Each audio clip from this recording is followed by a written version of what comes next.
Muy bienvenidos al canal. Hoy vamos a estar hablando de Texas Instruments. Vamos a hacer un análisis fundamental, una valoración por descuento de flujo de caja y por proyección de beneficios. Y por último, para los que les guste el análisis técnico, tenemos un invitado de lujo. Así que ahí va. Recordá que si sos cliente de Invertir Online, podés acceder a nuestro servicio de asesoría vinculándote como cliente sin ningún tipo de cargo ni modificación de comisiones. Si te interesa y querés recibir más info, escribinos al mail que figura en pantalla, asesoresrgg@gmail.com. Si analizamos a qué se dedica la empresa y su segmento de ventas, podemos ver que su principal ingreso proviene de lo que son los chips analógicos. ¿Qué son los chips analógicos? Son esos chips capaces de convertir señales del mundo real, como pueden ser el sonido, la temperatura, la presión, en señales digitales para poder procesarse, ¿sí? Por ejemplo, acá les puse un ejemplo de un teléfono, ¿no? Un teléfono capta la voz a través de un sensor y a través de un chip analógico lo puede digitalizar, ¿sí? De la misma forma, puede, a través de señales digitales, puede llevarlo al mundo analógico y emitir la voz, ¿sí? Entonces, es esa conexión, digamos, que hay entre el mundo real y el mundo digital. Para eso sirven los chips analógicos. Entonces, básicamente imagínense que es necesario para cualquier dispositivo que requiere interactuar con el entorno, ¿sí? Aquellos dispositivos de audio, de imagen, de presión, de temperatura, por lo cual imagínense que el mercado al cual proyecta las ventas esta empresa es excesivamente o muy diversificado, lo cual es muy bueno, ¿no? Fíjense que el 40% se destina a lo que es el mercado industrial, el 25% lo que es el automotor. Estos dos últimos vemos que está creciendo fuertemente respecto a los años anteriores. Principalmente, imagínense lo necesario que son los chips analógicos para lo que es la conducción autónoma, por ejemplo. Bueno, también para elementos electrónicos personales como celulares, para equipos de comunicación, bueno, y sistema de empresas, ¿sí? Por lo cual está muy diversificado respecto al mercado al cual apunta y por lo tanto también a los clientes, ¿no? La cuota de mercado el mercado de lo que son los chips integrados analógicos es un mercado muy fragmentado, pero en el cual Texas Instruments es el principal jugador con un 19% y su siguiente competidor es Analog Devices con solo el 9% de la cuota del mercado, por lo cual podemos ver que es líder en este nicho de los semiconductores. Otra cosa interesante de la empresa es que más allá de que sus ventas provienen principalmente de lo que es Asia, sus plantas están ubicadas principalmente en Estados Unidos. Y además, a diferencia de sus competidores, fabrican casi en su totalidad los chips que diseñan, por lo cual eso le da cierta ventaja competitiva. Bueno, tiene plantas distribuidas en todo el mundo, algunas también en China, pero principalmente en Estados Unidos. Siempre que analizamos empresas, queremos ver que tenga alguna cierta ventaja competitiva, que es lo que va a asegurar que la empresa siga generando beneficios y rendimientos mucho mayores que la competencia, y detectamos en esta empresa ventaja competitiva en cuatro patas. Una, la escala, ¿sí? Es el mayor productor de chips analógicos, por lo cual, obviamente, en el volumen, el costo fijo por chip es menor que la competencia. Por ende, bueno, ahí tiene una ventaja competitiva. La otra es de costes. Es una de las pocas empresas que fabrica sus propios chips, no terceriza la fabricación, por ende, ahí también tenemos una reducción de costos. También por intangibles, bueno, a través de las patentes de diseño de chips integrados y analógicos, esta empresa, esto no importa, pero bueno, para que lo sepan, produce sus chips sobre obleas de silicio de 300 milímetros, a diferencia de la competencia que lo fabrica sobre obleas de 200 milímetros. Esto genera que el coste de producción sea un 40% menor que la competencia. Obviamente esto se deriva a mayores márgenes de beneficios, márgenes brutos, márgenes operativos y márgenes netos. Y además costos de cambio, ¿no? Que se refiere a lo que es la dificultad en el intercambio de chips analógicos por la competencia. O sea, un cliente diseña un dispositivo que utiliza un chip de Texas Instruments y después, si quiere cambiar a la competencia, tendría que rediseñar todo el dispositivo. Bueno, esto genera también costos de cambio. Y al ser Texas Instruments el mayor competidor del mercado, esto le ofrece ventaja competitiva. Desde ya, esta ventaja competitiva se puede evidenciar en los números. Si vemos los márgenes, tanto operativos como netos, de Texas Instruments en comparación a su principal competidor, que es Analog Devices, vemos que, por ejemplo, el net margin de Texas Instruments en los últimos 5 años rondó arriba del 35, entre un 35 y un 40%, mientras que si vemos Analog Devices, anduvo entre los 20 y 25, 30 de net margin, por lo cual, bueno, ahí se evidencia la ventaja competitiva, ¿no?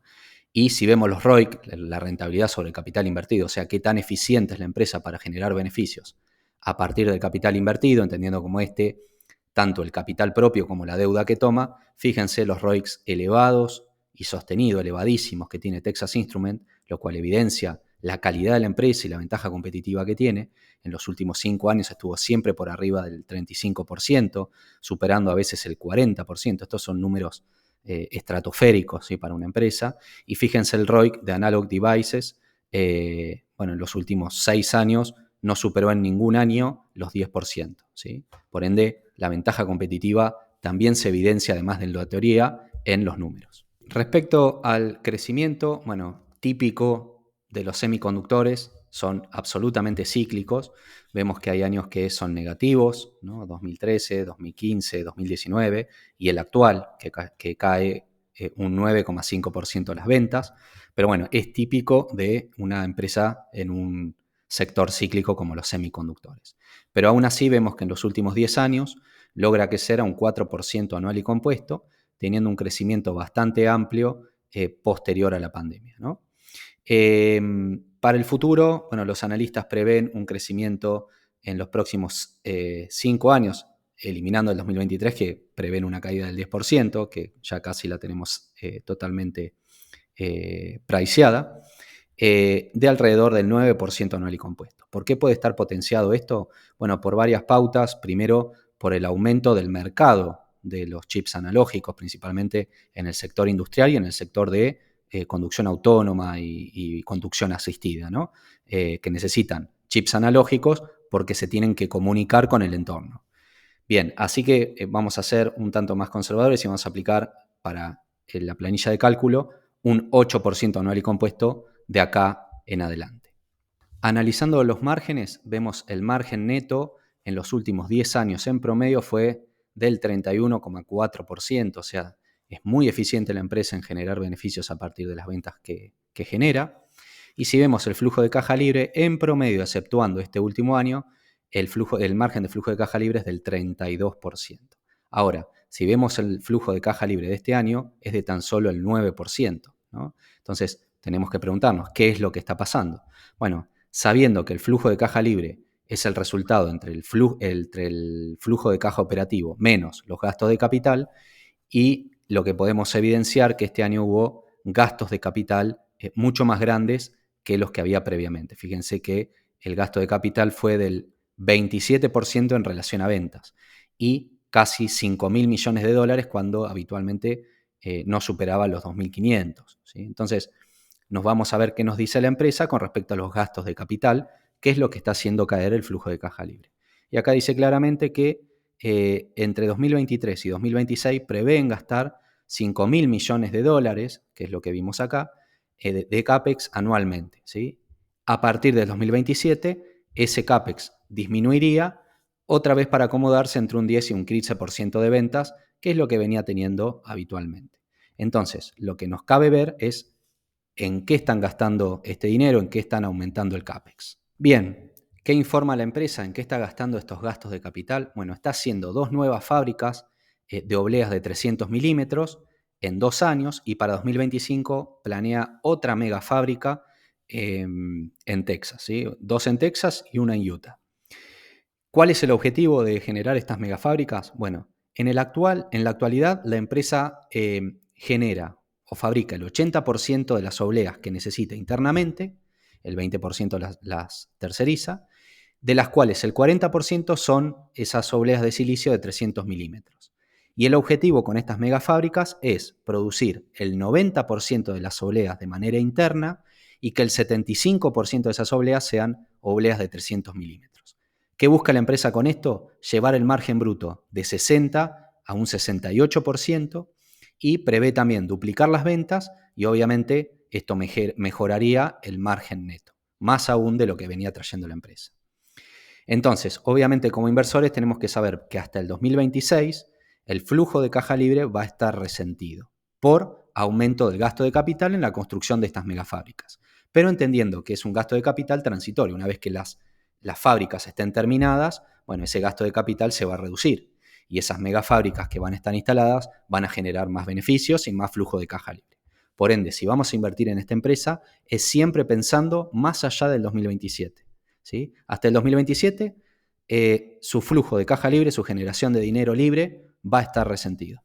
Cuando estamos viendo empresas que van a encarar inversiones de esta magnitud que acabamos de decir, bueno, nos gusta analizar la fortaleza financiera.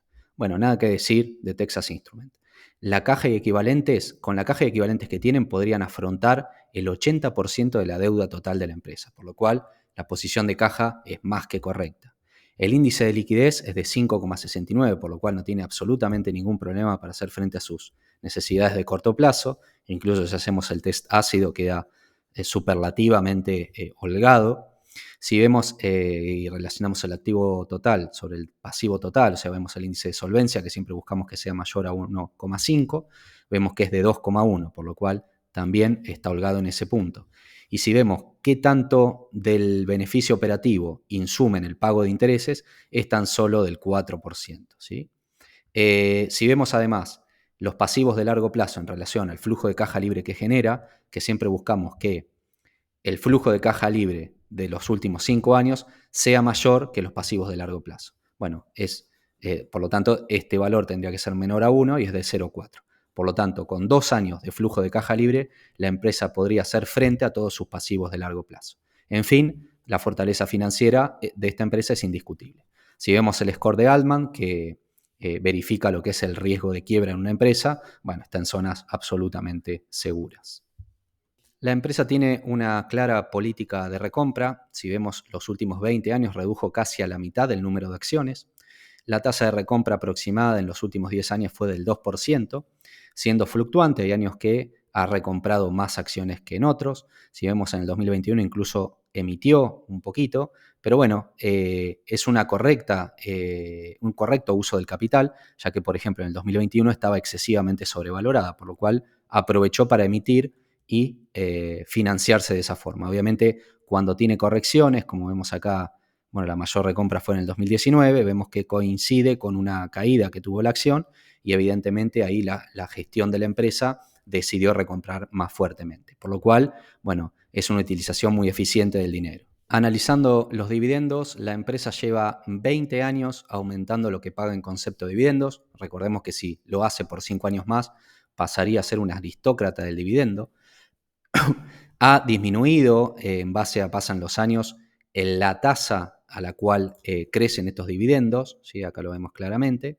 El último año aumentó tan solo el 4,8%, pero bueno, esto obviamente tiene relación con el aumento de la necesidad del CAPEX que tiene la empresa, ¿no? Por lo tanto, es correcto que disminuya lo que paga, en realidad que disminuya la tasa de crecimiento de lo que paga en concepto de dividendo, ¿no? Obviamente está afrontando entre 2023 y 2026, como dijo la empresa, un gran gasto de capital por la fabricación, por la generación de esas 3 megafábricas, ¿no? Por ende, es esperable que en los próximos 3 o 4 años no aumenten agresivamente lo que pagan en concepto de dividendos. Una vez que esto finalice, podemos llegar a tener una escalada, una tasa de crecimiento del dividendo mucho más agresiva, pero siempre posterior a 2026, o sea, de 2027 en adelante. Actualmente tenemos un yield del 3,36% según el precio actual de $154.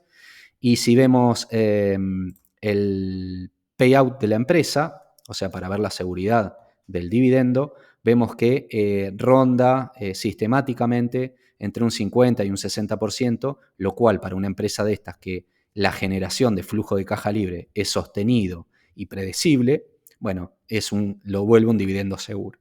¿Qué pasa con el payout sobre el flujo de caja libre? O sea, ¿qué tanto insumen los dividendos respecto al flujo de caja libre que genera la empresa? Que es de donde realmente sale el dinero para pagar los dividendos. Bueno, vemos que previamente la empresa se manejaba entre un 40, un 60 o incluso un 70% de Free Cash Flow Payout Ratio, lo cual para esta empresa con generación sostenida de flujo de caja libre es correcto, pero vemos que en el último año es del 170%, o sea, generó menos flujo de caja libre de los dividendos que pagó. ¿Esto a qué se debe? Bueno, a lo que vimos, ¿no? Los gastos de capital han aumentado excesivamente. Fíjense que venía gastando siempre menos de 1.000 millones de dólares, pasó a 2.500 y ahora casi a 5.000. Y vimos que hasta el 2026 inclusive la empresa prevé gastar 5.000 millones de dólares por año. Por lo tanto, podemos ver y vamos a ver resentido ese Free Cash Flow Payout Ratio, por lo menos hasta el 2027, pero no quiere decir que ponga en peligro el dividendo que paga, porque la empresa, bueno, primero que tiene una posición de caja que lo puede aguantar y además tiene fortaleza financiera incluso para endeudarse y seguir haciendo frente a este pago de dividendos. Y como dije previamente, a partir del 2027, cuando las fábricas que están construyendo estén realizadas, el CAPEX obviamente va a disminuir a valores normales, por lo tanto el flujo de caja libre va a aumentar. Y además va a crecer el flujo de caja libre porque esas fábricas, esas 3 nuevas fábricas van a generar más ventas, más beneficios, más flujo de caja libre. Por ende, el Free Cash Flow Payout Ratio va a tender a ser menor, tal vez incluso que los que teníamos previamente. Y esto le podría dar ese empujón para aumentar a partir del 2027 a una tasa mayor lo que paga en concepto de dividendo. Obviamente esto siempre es especulativo, pero siempre tenemos que ver más allá del corto plazo. Si hacemos un análisis por rango de dividendos, para quien no lo haya visto, le dejo un link por allá arriba a una clase que hemos hecho del mismo, de esta estrategia de inversión. Bueno, podemos ver que actualmente tiene un yield del 3,36%, lo que lo coloca no en máximos, pero sí muy cerca de ese máximo de yield que tuvo de 3,56 el año pasado. Por lo cual podríamos decir que por rango de dividendos estamos en zona de infravaloración clara. Si analizamos el PER, vemos que en promedio los últimos 15 años ha tenido un PER promedio aproximado de un 22, ¿sí? Y actualmente estamos en un PER de 20. Si vemos los PER de los últimos 10 años, vemos que es el menor si sacamos lo que fue en el 2022, que tuvo un PER de 17,3 y el 2015 de un 19,72. Por lo cual, acá lo vemos en la gráfica que no estamos en los pisos de PER de la empresa, pero sí muy cerca de los mismos. Y sí estamos por debajo del promedio que maneja la empresa de PER, que es de 22. Actualmente estamos con un PER de 20. Esto indicaría que la empresa también está en una zona muy cercana a la infravaloración por múltiplos. Si querés aprender a analizar y valorar empresas como lo hacemos en este canal, te invitamos a nuestro curso de análisis fundamental orientado a la valoración de empresas.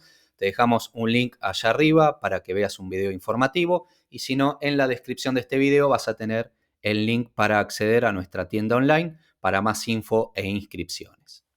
Pasamos a la valoración primero por descuento de flujo de caja. Bueno, ponemos el precio de la acción, actualmente a $154,60. Todos los datos que nos pide la planilla. Desde lo que es el margen neto y el margen de flujo de caja libre, el 30%, que fue el promedio de los últimos 10 años.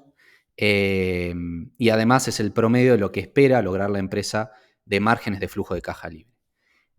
Como tasa de crecimiento vimos que los analistas prevén un crecimiento de alrededor de un 9, 9,5%. Vamos a poner un 8 siendo un tanto más conservadores, un 9 en el plano optimista y un 6 en el plano conservador. Como tasa de crecimiento terminal un 2% y una tasa de descuento calculada por la WACC del 8%. Bajo esa estrategia podemos ver que el valor intrínseco o el precio justo serían los $157 aproximadamente. Con esto podemos ver que la empresa estaría, a través de un descuento de flujo de caja con estos supuestos, cotizando aproximadamente a su valor intrínseco o su valor justo, que desde ya siempre es un rango. Si pasamos a la valoración por proyección de beneficios, bueno, la tasa de recompra accionaria la vamos a poner al 2%, que fue el promedio de los últimos 10 años. El PER futuro, bueno, vimos que ronda muy consistentemente entre 21 y 22, por lo cual vamos a proyectar un PER de 21 desde un plano normal. Y bajo esa perspectiva, bueno, en 5 años la empresa, la cotización de sus acciones debiera andar en los $202 y los $327 a 10 años. ¿Sí? Esto representaría un retorno anual y compuesto tan solo por la revalorización del papel, alrededor de entre un 5 a 5,5% anual y compuesto a 5 años y un 7,8% anual y compuesto a 10 años, ¿no? Si tomamos además la rentabilidad que tendríamos por el cobro de dividendos durante ese periodo, bueno, planificando, o sea, un crecimiento anual y compuesto del dividendo del 4%, que es mucho menor al que traía habitualmente, pero prevemos que por la inversión que está haciendo en las plantas que está fabricando, bueno, en los próximos años no haya un aumento importante de la tasa de crecimiento de lo que paga en concepto de dividendos. Sí, posterior a 2027 puede ser que la empresa haga crecer a tasas mucho más altas el dividendo si es que esas fábricas generan más beneficios, ¿no? Pero vamos a ser conservadores y le ponemos el 4%. Si esto se diera así y además le descontamos de esos dividendos los impuestos que nos cobran por inversor extranjero en Estados Unidos y las comisiones de Comafi por inversores en CDRs, tendríamos una rentabilidad anual y compuesta, tanto por revalorización del papel y por cobro de dividendos, a 5 años del 8% anual y compuesto y a 10 años alrededor de un 10 u 11% anual y compuesto. Por lo cual, bueno, es una empresa que está a su precio justo, con una rentabilidad potencial de entre un 8 y un 10% anual y compuesto. ¿Son estos precios buenos para invertir? Bueno, sí y no. Siempre queremos un margen de seguridad, ¿no? Desde la filosofía de inversión en valor. Desde ese punto de vista, creemos que los $135 sería un precio objetivo correcto. Desde ya esto no es recomendación de compra ni recomendación de inversión, sino que tiene un objetivo meramente educativo. Pero a los $135 se darían las siguientes pautas. Tendríamos un 15% de margen de seguridad respecto a su valor intrínseco por descuento de flujo de caja. Además, tendríamos una rentabilidad anual y compuesta a 10 años mayor al 12,5% anual y compuesto, que es en general lo que siempre buscamos, ¿sí? Una tasa potencial que supere al rendimiento promedio del S&P 500. Por otro lado, a $135 tendríamos un dividend yield del 3,85%, que eso sería el máximo o superior al máximo que tuvo en los últimos 15 años, por lo cual estaríamos claramente en zona de infravaloración por rango de dividendos.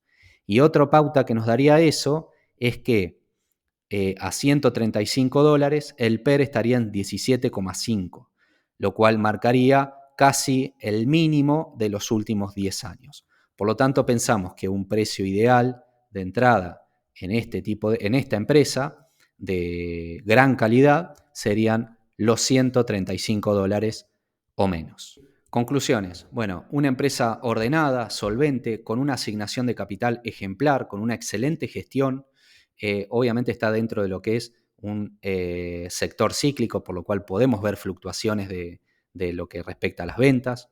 Bueno, con respecto a los márgenes y el crecimiento futuro hay cierta incertidumbre, tal vez estamos siendo muy conservadores, más que nada porque, bueno, hay mucho potencial en lo que es la conducción autónoma y la parte industrial en lo que se refiere a circuitos integrados analógicos. Además, el crecimiento y los márgenes mejorados que pueden ofrecer las 3 megaplantas que están desarrollando pueden ser mayores a las calculadas por nosotros. Bueno, con respecto a la ventaja competitiva, es clara en su sector, es líder en su sector sin dudas.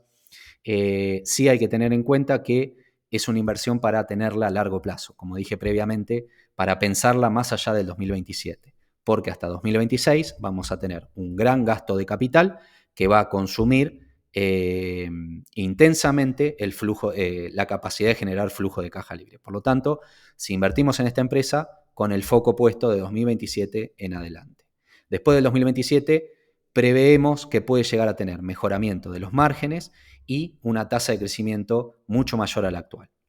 Bueno, el fair value calculado ronda los $156 y como precio objetivo, como dijimos, los $135, donde tendríamos un 15% de margen de seguridad, un retorno potencial anual y compuesto entre revalorización del papel y pago de dividendos del 12% anual y compuesto.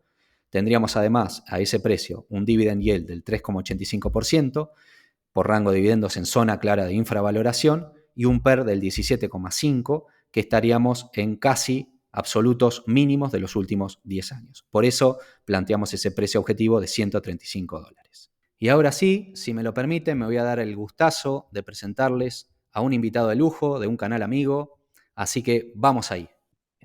Bueno, y acá estamos con nuestro canal amigo, Andy Stop Loss, que para quien no lo siguen, se los recomiendo. Él hace análisis técnico de una manera excelente. Y además, para los que nos siguen, que generalmente es gente que hace análisis fundamental, en general mecha con el análisis técnico datos del análisis fundamental, por lo cual, bueno, los videos que hace son muy valiosos, así que los invito a seguirlos.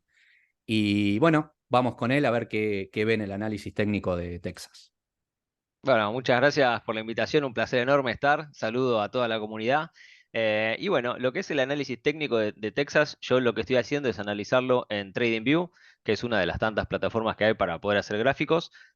Y lo que estoy haciendo es verlo en velas semanales. ¿Qué es esto? Cada una de las líneas o de las velas japonesas que se llaman, incluye una semana entera del mercado. O sea, es un movimiento no para un trader de corto plazo, sino un movimiento más de tendencia de fondo. Entonces es para aquel inversor que apuesta un poco a lo que es la inversión de mediano a largo plazo, ¿no? Bastante alineada con lo que es la clase de inversor que puede invertir por fundamentales. O sea, no es para hacer trading y no es para movimientos bruscos diarios. Entonces, la primera imagen que yo veo de Texas es que de largo plazo es alcista. Digo, si uno ve el gráfico, más allá de los idas y vueltas, que después tiene ciertas características, el por qué las bajas que ha tenido y lo podemos ver, pero lo que veo es que es alcista, siempre, su precio va para arriba. Entonces, es la primera característica que a mí me gusta desde lo técnico para decir, me interesa esta empresa. Entonces, empiezo a profundizar un poco más luego, puede ser en fundamental o puede ser en distintas técnicas de lo técnico. Entonces, lo primero que veo y me llama la atención es este pico enorme que tuvo acá, una aceleración tremenda de valor, de capitalización, y luego una caída también enorme. Entonces uno diría, ¿qué pasó ahí? Bueno, simple, es el famoso llamado burbuja de las .com. A final de los años 90, principios de los años 2000, teníamos lo que fue Internet y todas las grandes tecnológicas, se generó una burbuja tremenda, las .com, y cuando explotó esa burbuja, se cayeron todas las tecnológicas, no solamente Texas, también Microsoft, Google y tantas otras, ¿no? De hecho, muchas han desaparecido en esa época. Luego de esa paliza, que lo traigo a colación porque no fue algo que fue el problema Texas, sino que todo el mercado en su conjunto sufrió ese golpe. Luego tuvimos una época de lateralización que culmina con lo que fue la caída de la crisis subprime en Estados Unidos en el 2008. Entonces, a partir de allí tenemos un canal alcista que ahora vamos a ir a verlo un poco más de cerca, que inicia en marzo del 2009, que hace el mínimo en esta zona de los $13,70, y a partir de allí inicia un canal alcista casi ininterrumpido hasta el último pedacito que ahora te voy a mostrar. Pero me parece interesante ver de dónde nace esa línea que para aquel que no hace análisis técnico se lo llama soporte dinámico, que siempre es importante en el análisis técnico establecer soportes que sean los mínimos antes de un nuevo rally alcista, o que sean los mínimos de una crisis, o que sean los mínimos de un crash, ¿no? Los crashes del mercado. Entonces, así como el crash de la burbuja de las .com frenó en los 13,70 y el crash del 2008 frenó en los 13,70, podemos establecer desde lo técnico que los 13,70 fueron un paredón, no cayó a partir de allí. Obviamente ya se alejó demasiado, pero si hubiera vuelto en su momento, si hubiera vuelto, yo hubiera dicho los 13,70 son un piso sólido. ¿Por qué? Porque fueron los pisos en grandes crashes del mercado. Y si eso lo trasladamos a lo que es un soporte dinámico, que son los que se mueven en inclinado, y los tiramos en el tiempo, bueno, aparece un nuevo soporte que ahora vamos a ir a los días más cercanos, a hoy, que es lo que nos interesa, donde termina el canal alcista. Acá ya estamos en octubre 2021, habiendo hecho el máximo histórico en la zona de los $200 aproximadamente, y a partir de allí, en conjunto con un mercado de Estados Unidos que se puso bajista, en el año 2022 fue un mercado bear, obviamente Texas acompañó ese movimiento también, y desde lo técnico aparecen varias cositas interesantes acá. Lo primero es esta línea verde que se la denomina media móvil simple de 200 ruedas, y como bien te comenté, son velas semanales. Estas son las últimas 200 semanas del mercado. Y el promedio móvil lo que me viene a mostrar es que si el precio está por arriba de la media móvil, quiere decir que el activo de la visión de largo plazo en o basada en lo que es el análisis técnico está alcista. Si pierde la media móvil de 200, se pone bajista de mediano a largo plazo. O sea, es muy importante esta media móvil.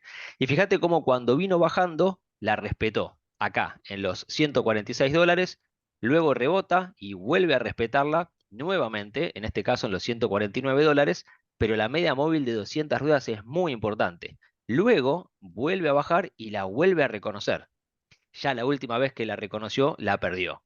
Y acá es donde yo dije, necesito a Julián que me muestre el análisis fundamental, que me cuente qué le está pasando a esta empresa, porque es una empresa que a mí me gusta mucho, que yo te he comentado, que la tengo para mi cartera de dividendos, que es siempre alcista y que me encanta, pero cuando vi que perdió la simple de 200 dije, ah, palala, ¿qué pasó? Bueno, entonces, desde lo técnico, que yo muchas veces no encuentro la explicación del por qué el gráfico hace lo que hace, digo, si alguien me pregunta es, mirá, yo la veo bajando, no sé por qué, ¿no? El análisis técnico no te explica tanto lo que está pasando, pero sí sé que está bajista, entonces me tengo que correr de este activo porque va a seguir bajando, muy probablemente. Pero necesito lo que me dice el análisis fundamental para entender y quedarme tranquilo de que no hay un problema estructural.